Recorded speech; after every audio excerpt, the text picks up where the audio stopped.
All right, a lot to digest in that report we just heard. Rob O'Neill is a former Navy SEAL. He is a Fox News contributor, and he is here to help us with just that. Let me ask you about one of the first points.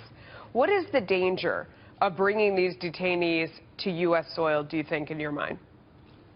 Melissa, I don't think it's really the danger of bringing them to the U.S. soil. I think it's the legalities. Congress doesn't want them here. It's a bunch of stuff. I'm not a legal analyst. Once you get them in a place like Florence, Colorado, or Fort Leavenworth, and you put them in solitary, they're not going to be a problem there. So if they do figure out a way to legally bring them here, I think the problem gets caught up in the legal process and just giving them rights to which they're not due. Like if they get locked up in Florence, we have people there already. Zacarias Moussaoui, Richard Reed, the shoe bomber, the one-eyed sheikh who tried to blow up the World Trade Center in '93.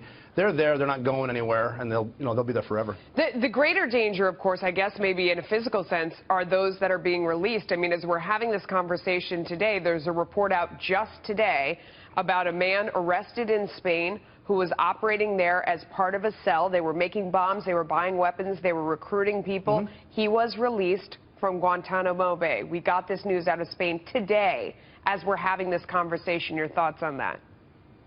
That's the problem right there. You know, just because they say that they're going to cooperate and they'll be fine once they're released, this is exactly what happens. They go back there from Guantanamo, and they're like jihadi superheroes. Right. We got that guy, Ibrahim al-Kosi, who's released to Sudan in 2012. By 2014, he's already in Al-Qaeda Arabian Peninsula. Now he's one of the bosses there for AQAP. He's in charge of Al-Qaeda. They just released a video. It's called the Guardian of Sharia. And they're calling for attacks. They're coordinating attacks. They're planning attacks. These are bad people that believe in something far greater than the legal process. They become superhero folk heroes. I mean, they get to go back and say, I was in Gitmo and now I'm back and I'm here. I mean, it's amazing to me. Let me ask you another practical question before I let you go. Last question, Rob. Sure. If Gitmo is closed, so what happens to other detainees that we may get in the future on the battlefield if we shut down Gitmo?